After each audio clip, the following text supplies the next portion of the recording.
The drama surrounding the New York Knicks winning the NBA Cup goes far deeper than a trophy photo or a final score graphic.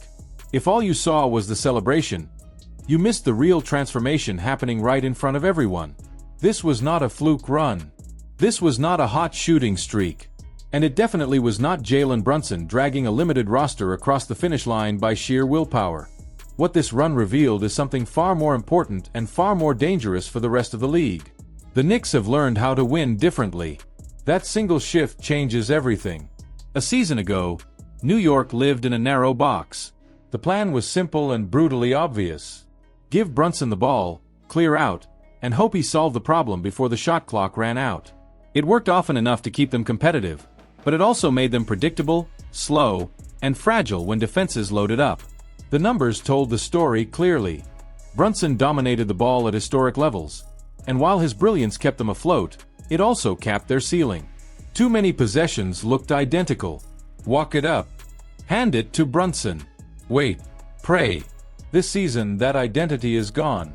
Brunson is still the engine, but he is no longer the entire vehicle. His usage is still elite, but the way he uses the ball has completely changed. Decisions come quicker. Actions start earlier.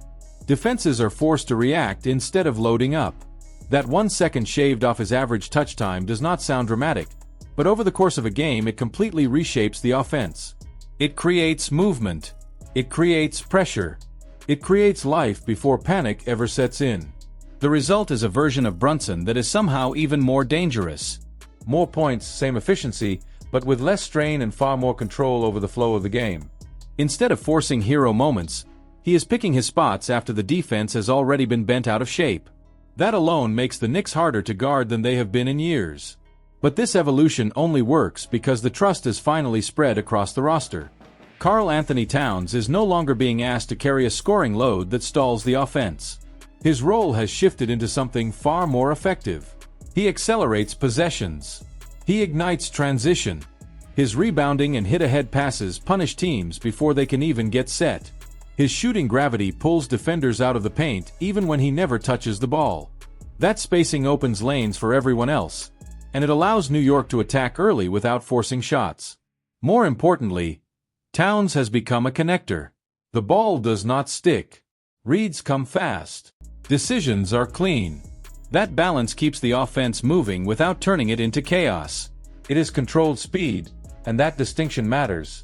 Mikal Bridges and OG Anunoby are benefiting just as much. Their raw scoring numbers may not jump off the page, but their efficiency tells the real story. Bridges is no longer standing in corners waiting for permission. He is attacking closeouts, cutting behind defenders, and finishing plays at the rim. His efficiency spike is the result of a role that finally matches his skill set. OG's evolution mirrors that shift. His offense comes from anticipation, movement, and decisiveness rather than forced isolation. Steals turn into points. Deflections become momentum. When defenses close out hard, he attacks instead of settling. All of it adds up to one unmistakable truth. The Knicks are faster, smarter, and far more connected than they were a year ago. They are no longer a one-answer team. They have layers. And that showed up clearly throughout the NBA Cup run. The Toronto game was the first real signal. That win was not about a takeover. It was about structure. The ball moved. The offense stayed patient. Brunson still scored, but his scoring came within the flow, not at the expense of his teammates. When Toronto helped, they paid for it. Bridges and Josh Hart punished rotations. The bench steadied the game when it threatened to drift. Towns impacted the game without dominating touches. That was not survival basketball. That was execution. Then came Orlando, and this is where the Knicks announced their new identity loud and clear. 132 points with only 7 made threes is not an accident. That is a choice. Orlando wanted a grind. They wanted half-court possessions and physical defense. New York refused to let that game exist.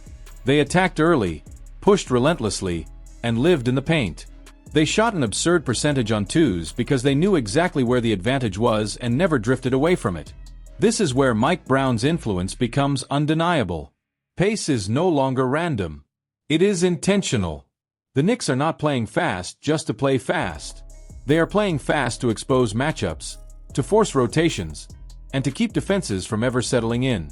When the threes did not fall, there was no panic. They simply kept attacking the same pressure points until Orlando cracked. By the time New York reached the final, this was no longer theoretical. The blueprint had already been proven in multiple ways. Balance, structure, adaptability.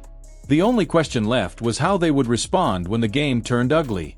San Antonio provided that test. The Spurs came in confident, fresh off a massive statement win, and they played like it. The pace was uncomfortable. The pressure was real. 4 stretches. The game tilted. This is where the difference between this Knicks team and last year's version became impossible to miss. They did not rush. They did not freeze. They trusted their reads. OG Anunoby set the tone early with relentless movement and physical finishes. He punished ball watching. He sprinted lanes. He powered through contact. His presence was felt on every possession. When the Spurs surged in the third quarter and momentum threatened to swing, New York never unraveled. Defensive stops led to smart offense. Brunson attacked when it made sense and deferred when it did not. The ball found the right hands. Then Mitchell Robinson completely changed the game without a single play being drawn up for him. Offensive rebounds piled up. Second chances broke San Antonio's spirit. Putbacks, kickouts, relentless pressure on the glass. That stretch was not flashy, but it was devastating. It turned effort into points and patience into separation. This is the new Knicks. They do not need perfection. They need connection. When the ball moves and the effort stays high, they are brutally difficult to beat. They can survive shootouts, grind fests, and chaotic momentum swings. That versatility is the difference. Brunson is still the closer, but he is no longer carrying the entire structure on his back. Defenses cannot load up the same way. The math has changed. Winning the NBA Cup is significant on its own, but what it represents matters far more. This is the first trophy the franchise has touched in decades, and it feels like more than just a moment. The Eastern Conference is open. Power structures are shifting, and for the first time in a long time, the Knicks look like they belong in the conversation with the league's elite.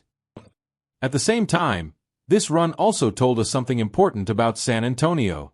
They are ahead of schedule. They are fearless, and they are coming faster than people expect. But this moment belongs to New York. The Knicks are no longer chasing relevance. They are building something sustainable, adaptable, and dangerous. And if this version continues to grow, the idea of winning it all no longer sounds crazy. Now I want to hear from you. Do you think this Knicks team is truly built for a deep playoff run? Or is this NBA Cup just the beginning of something even bigger? Has their evolution officially put them among the league's real contenders? Drop your thoughts in the comments, hit the like button if you enjoyed this breakdown, and make sure you subscribe so you do not miss what comes next. This story is only getting started.